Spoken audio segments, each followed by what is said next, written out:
tal? Sean todos bienvenidos a un episodio más de este podcast, The Art of Listening.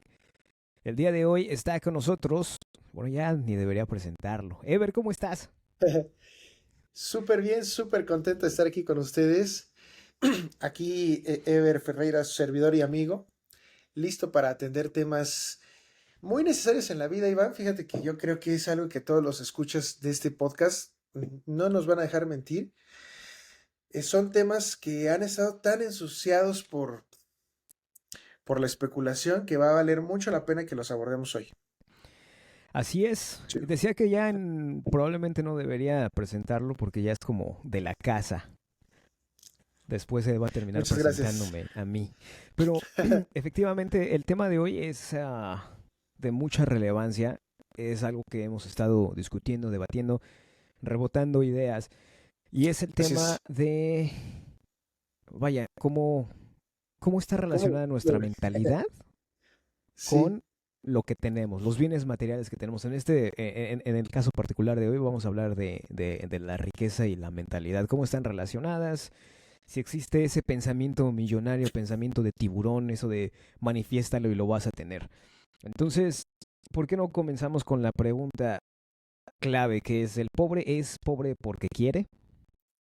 es una súper pregunta porque además se hizo viral por un influencer. La verdad es que no quiero mencionar su nombre. Hay demasiadas cosas que me dejan mucho que desear. Me dejan deseando mucho que desear, valga la redundancia.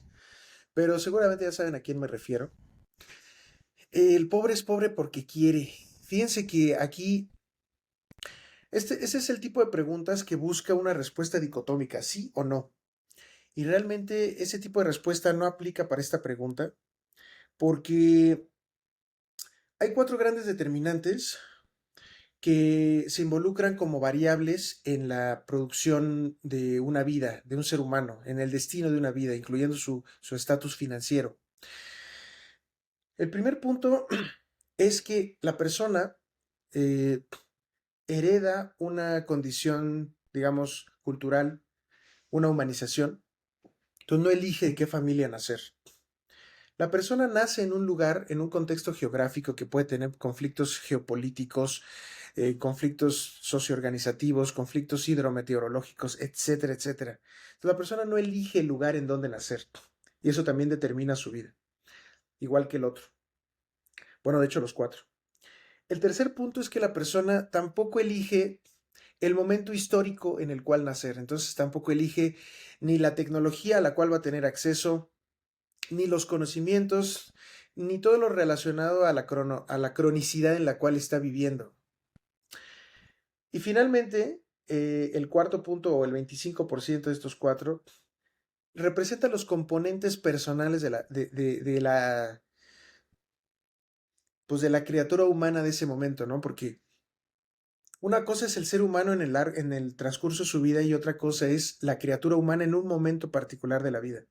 Entonces, ahí que en ciencia le decimos a esto un organismo o un individuo. El organismo sería la persona en toda su vida, pero el individuo sería la persona en una fase de su vida. Entonces la persona no atraviesa las mismas fases toda la vida, atraviesa distintos momentos, distintas dificultades, distintos retos. Y además no los atraviesa, no transita estas dificultades con las mismas herramientas. La persona sí tiene condicionantes varias, ¿no? Desde físicas hasta mentales en el transcurso de su vida como individuo. Entonces, por citar dos nada más, quedarnos muy cortos, está el temperamento y el carácter. El temperamento es lo que heredó y que se expresa como esas pulsiones inconscientes. Es lo que hace la diferencia entre dos hermanitos, que uno es súper gruñón y otro es súper alivianado. O sea, el temperamento es algo con lo que se nace. Y el carácter es algo que se va formando todos los días. Si se dan cuenta, tan solo de este 25% que es la persona, ya hay una mitad que está fuera de sus manos. Pero vamos a dejarlo ahí porque con el carácter se puede gestar, se puede gestionar al temperamento. El pobre realmente no puede ser pobre porque quiera, o sí puede ser pobre porque quiere, dependiendo cómo lo veamos, sabiendo que tiene todas estas condicionantes. 75% que no están en sus manos y un 25% que sí. Depende cómo la persona trabaje con su carácter, con su desarrollo personal, con su disciplina, qué va a hacer con este 25%, ¿qué va a hacer con este otro 75%? Es demasiado.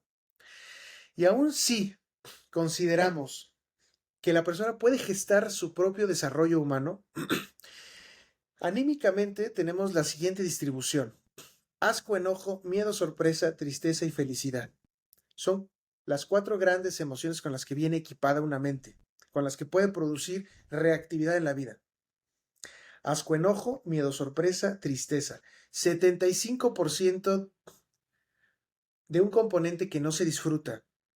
Es decir, que no es que haya cerebros o mentes que funcionen menos o que funcionen más. Lo que pasa es que, operativamente hablando, la mente está menos dispuesta a la creatividad o menos dispuesta al desarrollo o a la potencialidad si está gobernada por el asco, enojo, miedo, tristeza, miedo, sorpresa o tristeza. Y se vuelve mucho más potente cuando está en felicidad o cuando está en paz o en felicidad. Entonces, aún así, la mente humana ya viene equipada con una configuración bastante limitante. Entonces, ahora pongamos el ejemplo de un niño que nace en África, en un país de alto conflicto, que tiene todas las ganas de sacar a su familia a flote y de darle todos los recursos con los que siempre ha soñado. Pero de repente cae una bomba o de repente cae alguna situación geopolítica de alto conflicto y toda su vida se le derrumba a los 20 años. No pasa nada, esa persona tiene una mentalidad millonaria y vuelve a empezar desde cero. Y a los 30 años le vuelve a ocurrir lo mismo. Apenas iba saliendo a flote y otra vez. Entonces, hay muchos determinantes y no solamente es de que la persona quiera o no, ¿no? Como muchos piensan y de hecho hay una como pobreza fobia en varios lugares del mundo. En México, en Carolina del Norte, no sé cómo estén allá, Iván, pero acá en México hay de repente pobreza fobia. Se acerca una Ujú. persona de bajos recursos y genera repulsión en otro sector de la población que se han llamado por redes sociales whitexicans. Sí. O Ujú. sea, es una problemática importante. ¿Cómo está ese asunto allá, Iván? Es un tanto común. Hay problemas un poco diferentes definitivamente porque lo habíamos comentado en un episodio anterior. Aquí es rarísimo ver a una persona de Latinoamérica pidiendo dinero. Hasta ahora ya lo veremos con la política de fronteras abiertas, cómo cambia Ok, esto. Pero que es algo que ya viene. sí, es algo que podría suceder en algún momento. Pero sí, Ok, esa pobretonfobia a la que te refieres sí, también es presente. Definitivamente causa una reacción similar. Am, aquí incluso hay lugares, por ejemplo en California, donde existen zonas destinadas específicamente para gente que no tiene hogares. Y los dejan ahí metidos, ¿no? Incluso hay policía cubriendo esas zonas para que no se salgan de ese o sea, círculo. los confinan como si Están fuera un confinados, campo de concentración. exacto. Ujú. Pero sí, si alguno de ellos logra escapar de esa zona Ok, y lo, ok, lo ok. atrapan pidiendo dinero, el efecto en la sociedad es muy parecido, donde causa un poco de repulsión. Claro. Yo creo que es algo entonces que trasciende fronteras. La verdad es que es duro, mm, mm, pero bueno, si pusiéramos un ejemplo en el que las personas, todas las personas del mundo ya viviéramos en un estado ideal, tan solo por esta configuración anímica que tenemos, por esta distribución con la que la mente ya viene equipada, tenemos 75% de probabilidad de mantenernos en sufrimiento y de 25% de elegir estar en felicidad, ¿no? Entonces yo creo que no importa el nivel de madurez social que alcancemos, creo que siempre va a haber un conflicto humano y sabes que no lo digo como de forma pesimista, porque todos los escuchas que nos estén ahorita sintonizando pueden pensarlo así porque así nos ha enseñado, no lo digo de forma pesimista, más bien lo digo de una forma realista. Eh, para hacernos conscientes que la felicidad es algo que tenemos que trabajar, o sea, no es de que yo encuentre la felicidad, sino es más bien que yo construya la felicidad, que yo construya a la calidad de la experiencia que quiero tener. Hay una película, no sé, Iván, si la has visto, se llama En búsqueda de la felicidad. Sí, claro. Ujú. Me parece una temática hermosa, O sea, todo lo que ocurre en la película me encanta, me fascina. Hay algunas cosas que de plano no. Eh, Sin embargo, el título es algo que de veras me causa conflicto. Ujú. Porque la felicidad no es algo en búsqueda de. O sea, la felicidad no es algo que se vaya, que esté preelaborado, prehecho y que vayamos a encontrar. O sea, en búsqueda de, ¿no? Es más bien, la felicidad se construye con la calidad de la experiencia que yo sea capaz de construir, es decir, con la perspectiva y el enfoque que yo le quiera dar al momento. Mira, te voy a compartir algo muy personal, Iván, y Ujú. también muy, muy personal, se lo voy a compartir a todos los escuchas. En este momento de mi vida estoy atravesando una dificultad enorme, sin embargo, yo elijo seguir viendo a la realidad desde una perspectiva en la que la calidad de la experiencia la estoy disfrutando, porque yo elijo disfrutar este momento de mi vida a pesar de todas las cosas que no me gustan. Eso no significa que haga que me tape los ojos ante el conflicto, sino más bien lo veo, pero no le doy una carga emocional adicional a esa dificultad que por sí es, ¿no? Simplemente es una dificultad, es un reto, es un desafío, no tengo por qué someterme a sufrirlo, a padecerlo. O sea, no interviene en mi estado de ánimo, interviene en mi estado de alerta, en mi estado de estar atento, en mi estado de estar receptivo, no en mi estado de estar triste, angustiado, ¿no? Porque elijo que así no sea. Entonces, la felicidad es algo que se construye. Entonces, muchas veces es muy complicado porque nos la pasamos muy emocionados en el día, no nos damos cuenta. Pueden ser emociones desde placenteras hasta displacenteras y no nos damos cuenta. Pero las que 75% más vamos a tener en el día son displacenteras. Y Ujú. si esas son el 25% con el que voy a atender el lugar en donde nací, la temporalidad en la que nací y la familia de la que nací, que son cosas que no están en mis manos, con ese pequeño porcentaje, pues va a ser todavía más difícil transformar mi situación financiera. Ahora, hablando de pobreza financiera, ¿no? Porque la riqueza también abarca otras áreas que no solo son dinero, pero ahorita Claro. nos estamos enfocando solamente en dinero, en Ujú. una prosperidad financiera. Que le quede muy claro a los escuchas, que seamos muy conscientes como ustedes, que la riqueza es algo mucho más extenso que solo el dinero. Sin embargo, la prosperidad financiera sí tiene que ver, sí tiene que ver con un estado de riqueza interna. O sea, con cuánto una persona se permita ser abundante en todo sentido. Inevitablemente empieza una cadena de producción alrededor. Desde colaboradores estratégicos, aliados estratégicos, pero siempre hay un efecto hacia el exterior, siempre. Y eso no tiene que ver con que el universo siempre dice sí, ¿no? Como está ya dicho tan extensamente. Lo que pasa es que el inconsciente siempre es afirmativo. Voy a poner un ejemplo muy breve para no ahondar tanto, no llevarnos tanto tiempo en esto. Pero cuando una persona dice quiero comer, pero también quiero seguir acostado, quiero salir a beber agua, pero quiero seguir calientito en la cama, son dos aspectos mutuamente excluyentes, pero también son mutuamente afirmativos. Así es el inconsciente, esa es la lógica del inconsciente.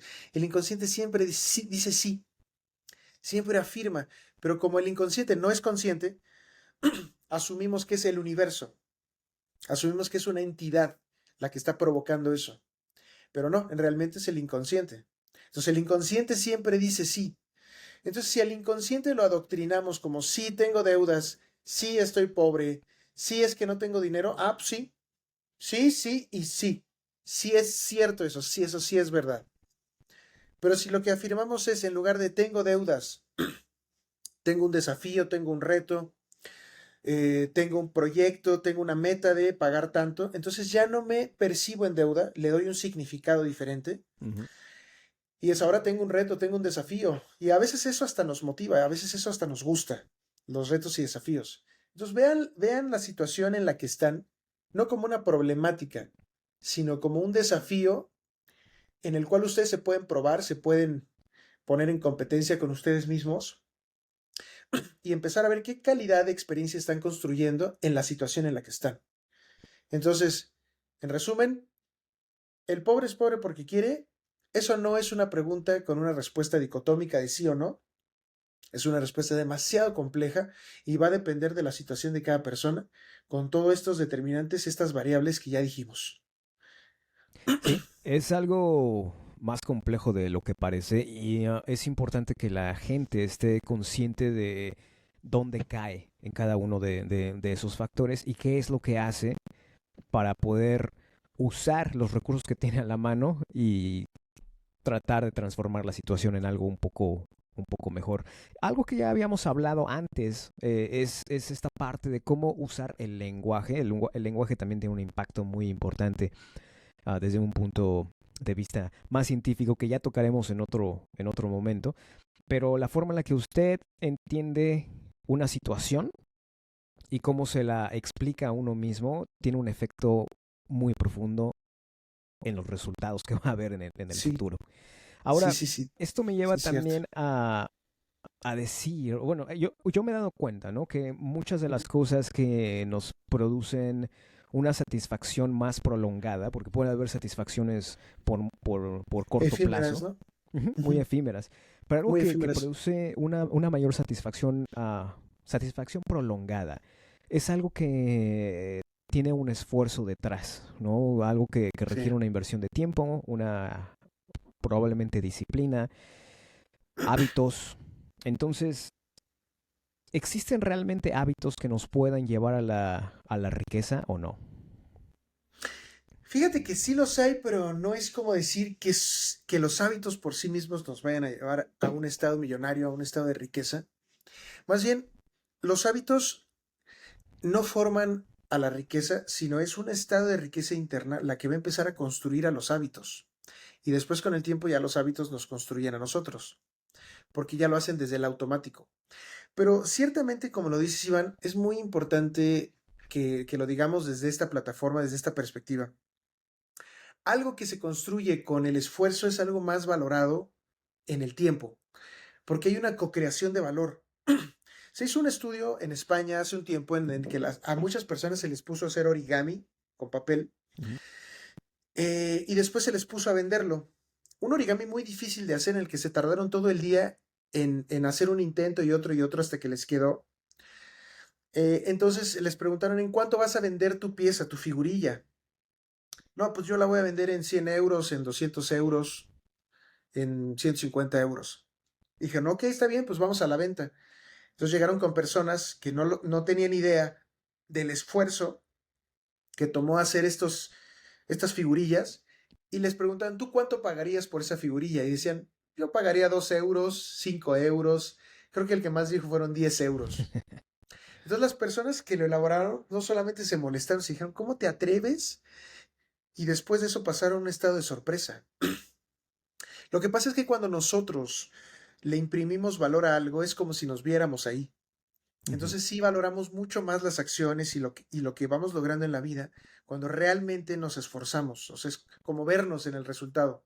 Es como una especie de proyección.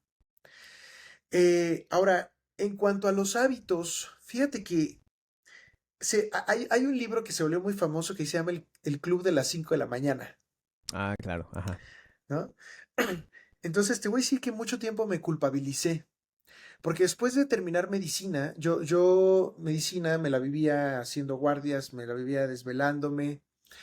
Entonces, yo ya no puedo dormir temprano. O sea, neta, te lo juro, Iván, dan las 12 de la noche y yo tengo la pila hasta arriba, es mi momento más creativo, es cuando me pongo a aterrizar libros, termino los libros a las 3 4 de la mañana, los programas, los entrenamientos, los psicométricos que hago, las pruebas de alfa de Cronbach que les hago a las preguntas para que tengan una congruencia interna en el test. Todo eso lo hago en las noches. Obviamente a las 5 de la mañana llevo una hora de dormido. Entonces estoy en un momento en mi vida en el que la productividad que tengo, sí, no digo que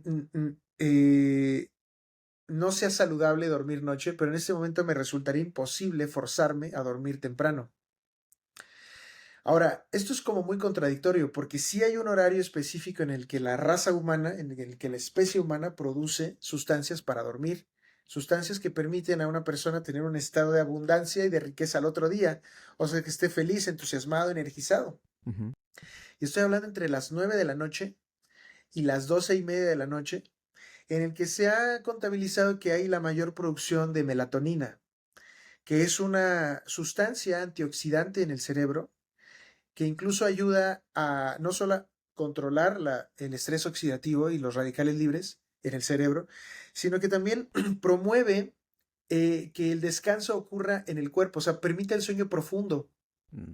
Y es en el sueño profundo en el que se repara el cuerpo. Ujú. Y un cuerpo que no está reparado a la mañana siguiente no va a ser un cuerpo millonario y no se va a comportar así. ¿Y qué crees? Sí es cierto. Al otro día ya tengo mucha productividad, tengo mucho escrito, mucho aterrizado, pero físicamente, Iván, me siento cansado Sí. y Ujú. entreno con menos potencia. Entonces digo, no, sí me tengo que dormir temprano. Pero es que en este momento de mi vida, si me duermo temprano, me estoy forzando a algo que necesita un proceso. O sea, no es un evento, es un proceso en el que me va a tardar un tiempo en tomar acción para arreglar todo lo que vengo arrastrando desde que me hice el hábito de dormir noche, ¿no? Entregábamos guardia a las 11 de la noche y los pendientes los terminábamos a las 4 de la mañana. Dormíamos de 4 a 5 en el hospital. Yo me dormía en el suelo con una bolsa de diálisis como almohada y una sábana gruesa en el piso para dormir.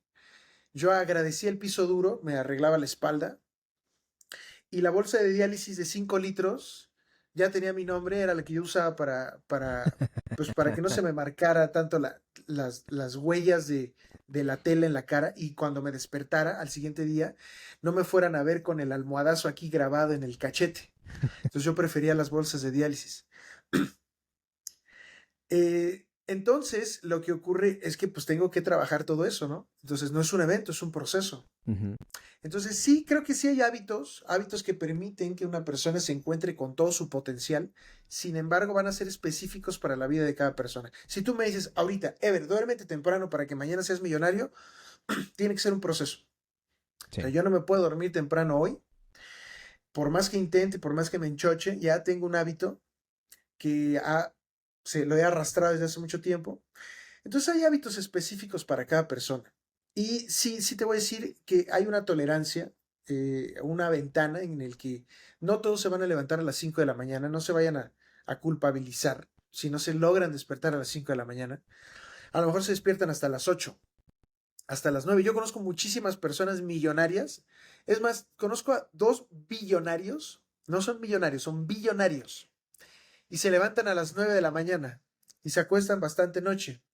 Ellos hacen una especie de movimientos de trading en la madrugada, que son compra y venta de acciones. Pero los mejores horarios para ellos ocurren a las 3 de la mañana, 2 de la mañana. Entonces se despiertan, se están despiertos unas horas en la madrugada y a la mañana siguiente pues no se despiertan temprano, ¿no? Entonces, yo más bien creo que los hábitos millonarios, sí tienen que ser específicos para una persona. Si hay un marco que contiene ciertos hábitos saludables que permiten la funcionalidad máxima de una persona, pero no necesariamente los van a hacer millonarios, ¿no? Eso yo más bien creo que es la persona evaluando su situación personal, más que enfocándose a la doctrina religiosa de 5 de la mañana siempre, porque así lo dice el libro. Yo más bien creo que es un ejercicio personalísimo en el que hay que considerar esa base saludable y proyectarla hacia la propia vida, ¿no? Entonces sí hay hábitos, pero está como entre comillas, o sea, tampoco es una respuesta dicotómica sí, no. Está llena de variables. Es algo que se debe analizar por persona para poder potenciar todas las, vaya, los elementos positivos que una persona tiene. Que sí le puede Sí, abrir la puerta a desarrollar otro tipo de cualidades, ¿no? Que pueda usar en su beneficio. a su favor, sí, A mí en lo exactamente. personal, entre más temprano me logre levantar, más productivo me siento. Por eso trato de dormirme alrededor de las 10 11 de la noche. Ya estoy preparado para descansar un rato. Esa Pero es mi meta ahorita, fíjate, llegar a ese horario. sí, a mí me ha ayudado bastante. Yo también tuve un periodo en la vida donde dormía muy poco. Y ayer estaba revisando en redes sociales, me encontré con un post muy peculiar que decía, dormir 8 horas es de pobre. Pero, en fin, oye, estaba tan metido en la conversación que no me di cuenta que que tu video está medio desenfocado. Ah, Ah, caray. a veces solo te veo a la mitad. A ver, Perfecto. Ahí está. ¿qué te parece si Ahí me pongo está. así? ¿Está mejor? Sí, mucho mejor. ¿Cómo los escuchas? Bien, ahí está. Sí. Oye, todo este tema de los hábitos y vaya de las cualidades con las que nace una persona y las situaciones, me lleva a pensar algo. Ya hablamos también de las bendiciones del universo y de la Pachamama.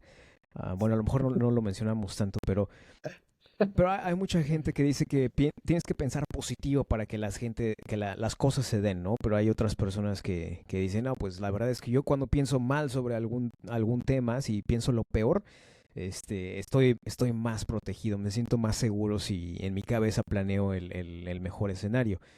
Pero, ¿cuáles son los puntos a discutir aquí entre, ok, una persona debe pensar mal, ese dicho de piensa mal y acertarás, o busca lo positivo, cree en el universo y lo obtendrás? Mira, fíjate que esto que me estás diciendo sí es bien importante porque acá en México, no sé allá en Carolina del Norte, pero acá en México es muy frecuente que digan piensa mal y acertarás. Em, y también toda esta corriente New Age que dice piensa positivo y atraerás eso positivo, ¿no? Entonces, lo que sea que veas de una persona, piensa lo positivo y vas a sacar de esa persona los mejores resultados o los resultados más positivos. Hay una entendimiento del psicólogo Carl Rogers que se llama consideración positiva, en la que enseña a justamente salir de esta dicotomía, porque pensar positivo no es lo que nos han enseñado. A veces pensar positivo es realmente, como nos lo han enseñado, es a omitir las red flags, Mm, y el otro extremo es a solamente ser capaces de ver las red flags. Pero es que en la vida no podemos ir con ese tipo de selectividad porque estaríamos negando alguna parte de la realidad.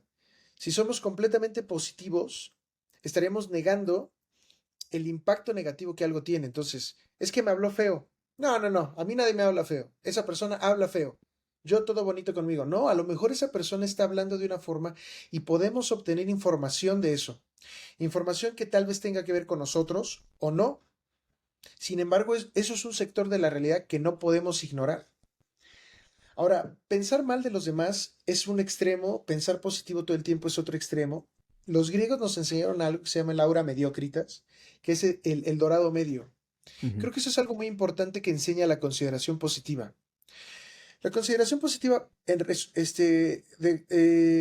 como corriente psicológica, grosso modo, lo que dice es que necesitamos primero aceptar a la persona como está, tal y como es, o la situación tal y como está, y eso no quiere decir aceptar la idea de que así siga.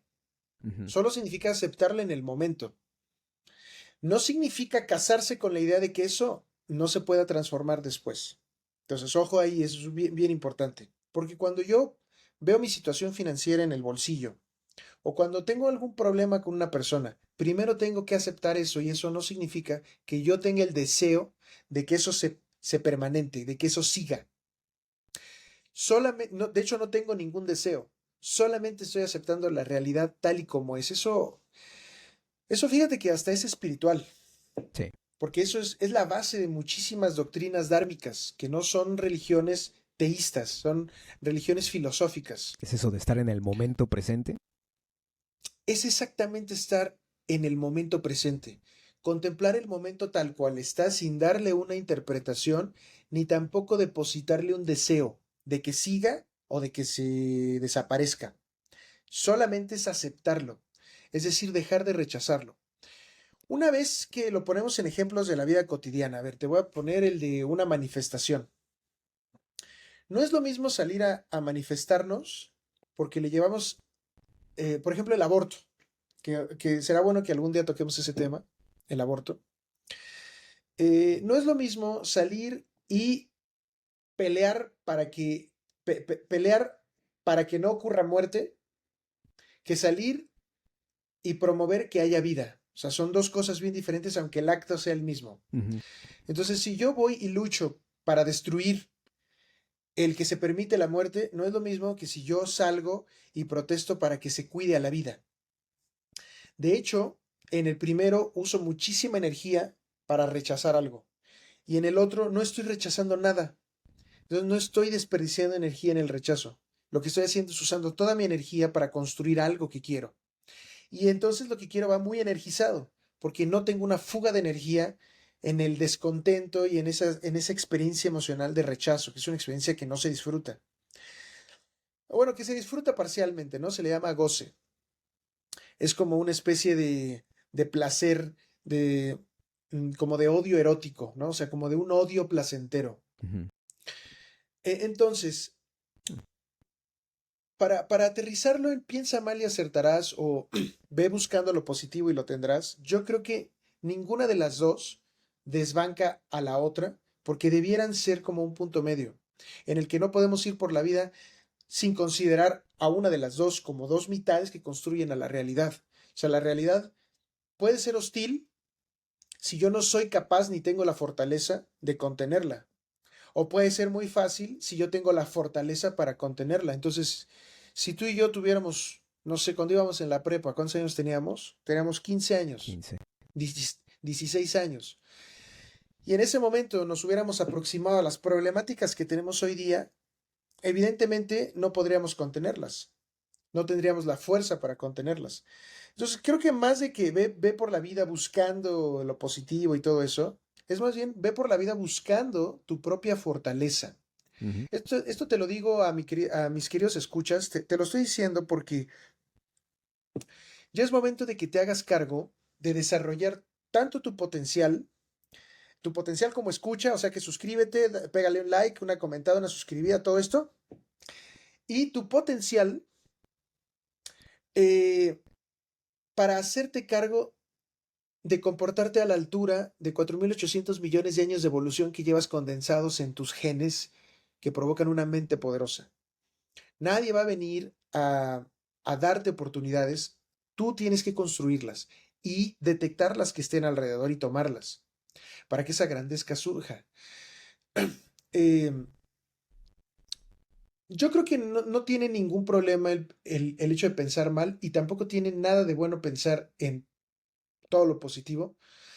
Más bien es el enfoque que se le está dando. Yo creo que debe ser un punto medio en el que no se niegue la realidad y reconocer que hay dificultades, o sea, fortalezas que desarrollar en mí y que hay cosas positivas, o sea, pues la perspicacia y el valor para ir y tomar ese desafío porque pues es algo que me conviene.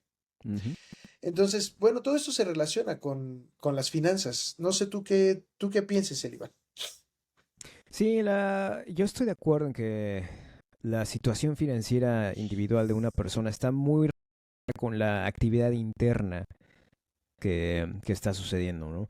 Y es muy Sí, importante aprender a observar esas fortalezas sí, y utilizarlas, ¿no? Es como usa los recursos que tienes a la mano para hacer mejores cosas. claro. Y Sí, las áreas, esos recursos, la parte negativa, lo malo, entre comillas, es también, vaya, o sea, hay que aprender a tomar todo para la propia evolución, ¿no? Buscar, sí, como dices, busca tus fortalezas, no busques la felicidad.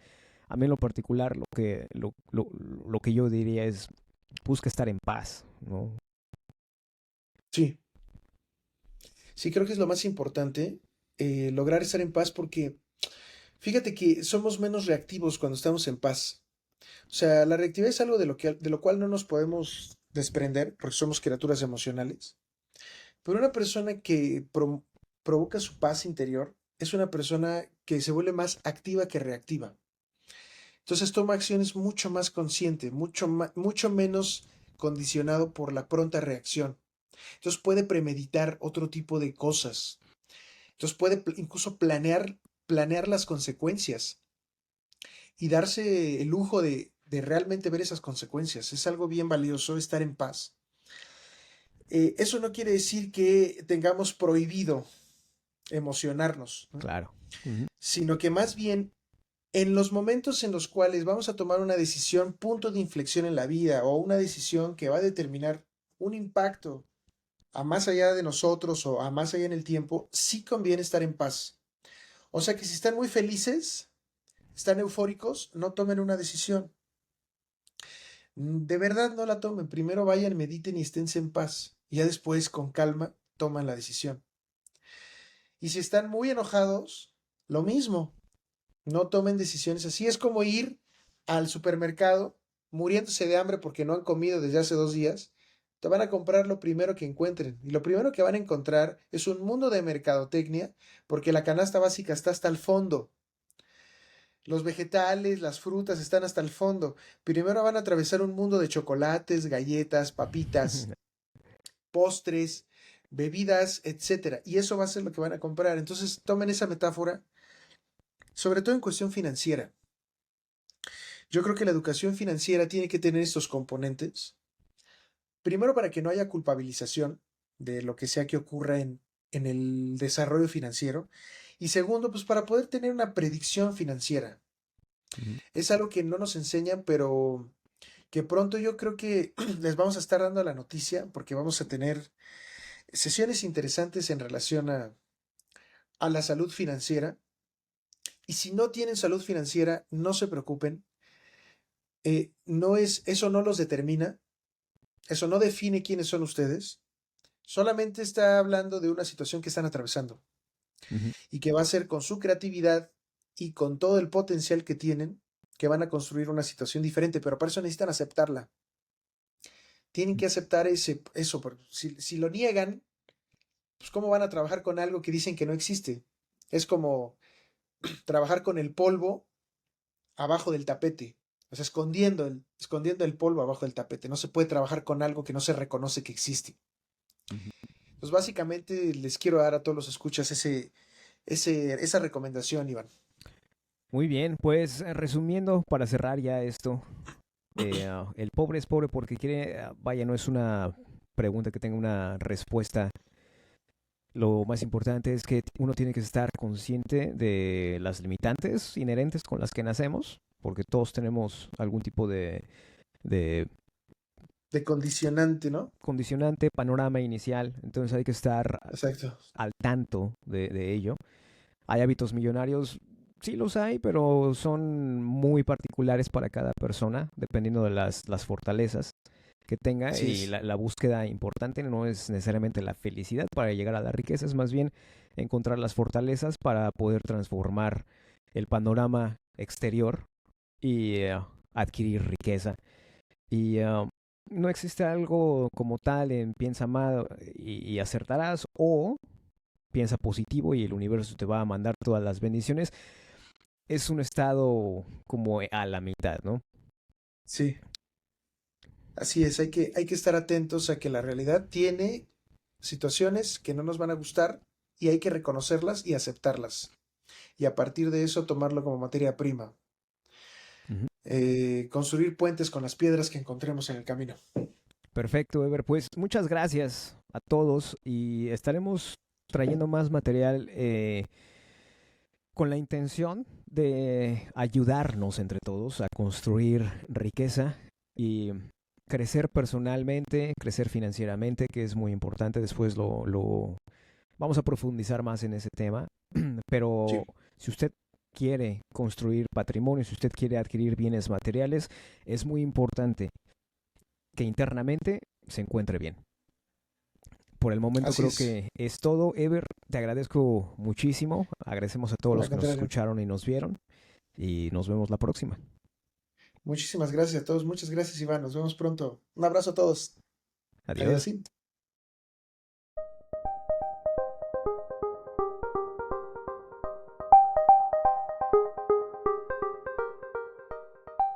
The Art of Listening Podcast.